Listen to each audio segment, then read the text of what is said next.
રામના નામે સેતુ બંધાવા લાગ્યો બાપ. રામ કથા, ભગવાનની કથા આ સેતુ બંધની કથા છે. બે સમાજને જોડે, બે વર્ગને જોડે,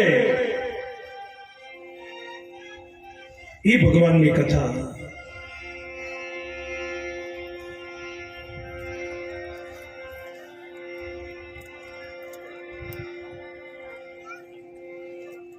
કેન્યામાં મોરારી બાપુની કથા અને 8મા દિવસે આયોજકોએ એમ કહ્યું કે આવતીકાલે આપણે કથાની પૂર્ણાહુતિ છે અને બધા ઘરેથી આરતી તૈયાર કરી લાવજો. આવી જાહેરાત થઈ.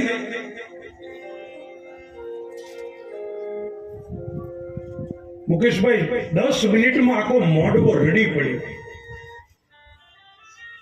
બાપુએ પૂછ્યું કે શું થયું?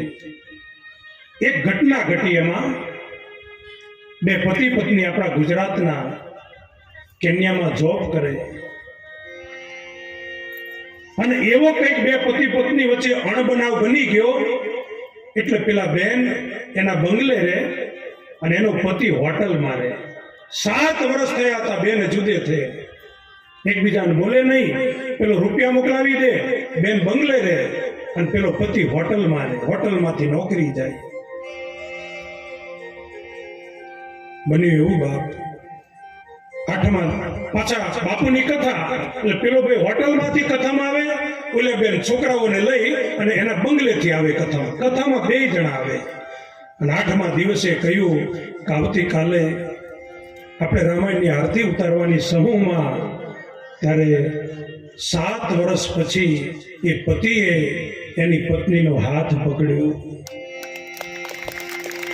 એની પત્નીને કહ્યું કે કાલે આરતી તૈયાર કરી લાવજે, આપણે રામાયણની આરતી ઉતારીશું. લોકો રડી પડ્યા.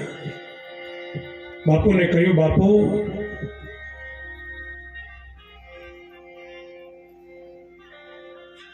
પેલી પત્ની એમ કે છે કે 8 વર્ષ પછી તમે મને આટલા પ્રેમથી બોલ્યા છો તો હાલો ને આપણા બંગલે. બોલે નહીં, આજે નહીં, કાલે રામાયણની આરતી ઉતાર્યા પછી હું ઘરે આવીશ. બાપુને વાત કરી આયોજકોએ કે બાપુ 8 વર્ષથી આ બે જુદા હતા, એકબીજાને બોલતા નહોતા અને અમે પંચવારા થાકી ગયા, સમાજ થાકી ગયો, કોર્ટો થાકી ગઈ અને છતાંય બે એક ન થયા. ભગવાનની કથાએ બેને એક કરી દીધા. આ સેતુ બંધની કથા છે. બે પતિ પત્ની એક થાય, બે ભાઈ ભાઈ એક થાય, બે સમાજ એક થાય. સેતુ બંધાવા લાગ્યો.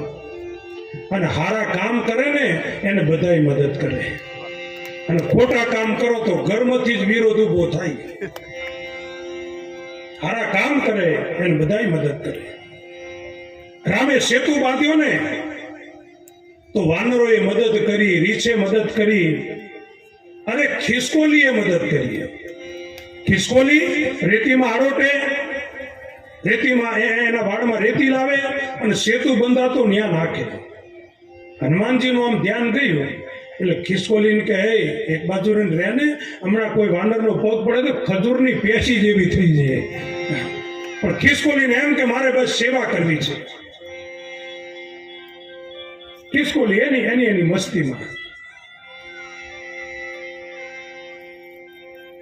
2-3 વખત હનુમાનજીએ કહ્યું પણ ખિસકોલી માની નહીં.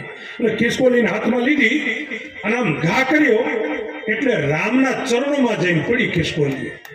પણ ડોળા ફાટી ગયા એના. લક્ષ્મણજીએ પાણી છાંટ્યું, થોડી ભાનમાં આવી.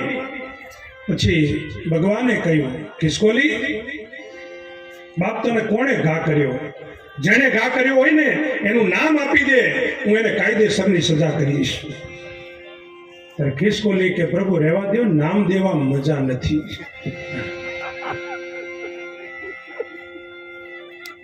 ભગવાને કહ્યું અરે જે હોય તું નામ દે. તાકે તમારો હનુમાન બીજો કોણ ઘા કરે? પછી તો ભગવાને થોડા ઢીલા પડ્યા. કારણ કે પોતાના વ્યક્તિ જ્યારે ઘા કરી દે ને ત્યારે એનો મુખ્ય માણસ હોય એને નેચા જોવાનું થાય. બાપા ભગવાન થોડા ઢીલા પડ્યા.